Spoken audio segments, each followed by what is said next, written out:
Hello friends, இன்றைக்கி நம்ம பட்டாணி சாப்பாடு எப்படி செய்கிறதுன்னு பார்த்துக்கலாம். அதுக்கு நான் ஒரு குக்கரில் நெய் ஊற்றி கொஞ்சமாக எண்ணெய் ஊற்றிருக்கேன். இப்போ இது நல்லா காஞ்சதும் கொஞ்சமாக கடுகு போட்டுக்கலாம். அதுக்கப்புறம் 2 கடலைப்பருப்பு போட்டுக்கலாம்.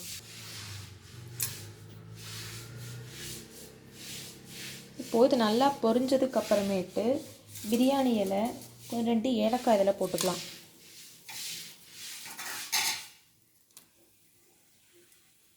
இப்போது இது நல்லா காஞ்சதும் கொஞ்சமாக கருவேப்பிலை போட்டுக்கலாம். இப்போது நம்ம நறுக்கி வச்ச 2 வெங்காயத்தை சேர்த்துக்கலாம். இப்போது வெங்காயம் நல்லா வணங்கிடுச்சு, தக்காளி சேர்த்துக்கலாம். இப்போது காரத்துக்கு 2 பச்சை மிளகாய் சேர்த்துக்கலாம்.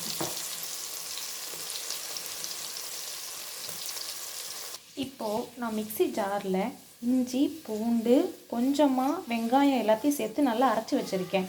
இதை இதில் சேர்த்துக்கலாம்.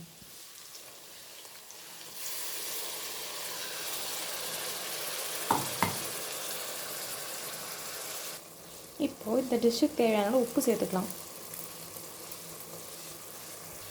இப்போது நான் பட்டாணியை நல்லா கழுவி வச்சுருக்கேன், அதை சேர்த்துக்கலாம்.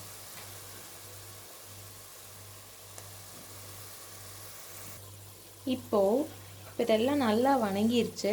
இப்போது ஒரு கை அளவுக்கு புதினா சேர்த்துக்கலாம்.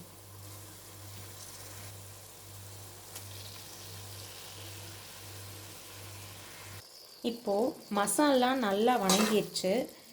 நான் 2 டம்ளர் அளவுக்கு திக்கான தேங்காய் பால் எடுத்து வச்சுருக்கேன், அதை இதில் சேர்த்துக்கலாம்.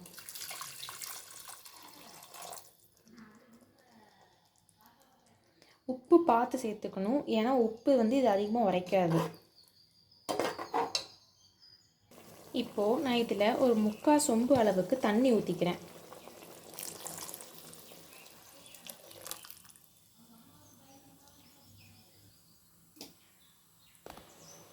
நான் இன்றைக்கி சீரக சம்பா அரிசியில் பண்ணுறேன். நல்லா இதை கழுவி வச்சுட்டேன்.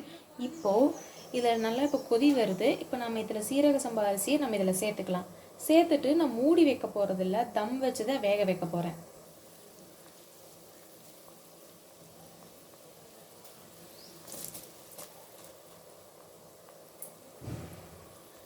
அவ்வளோதான். இது வெந்ததுக்கு அப்புறமேட்டு பார்த்தா சுவையான ஒரு சீரக சம்பா அரிசியில் பட்டாணி சாதம் ரெடி.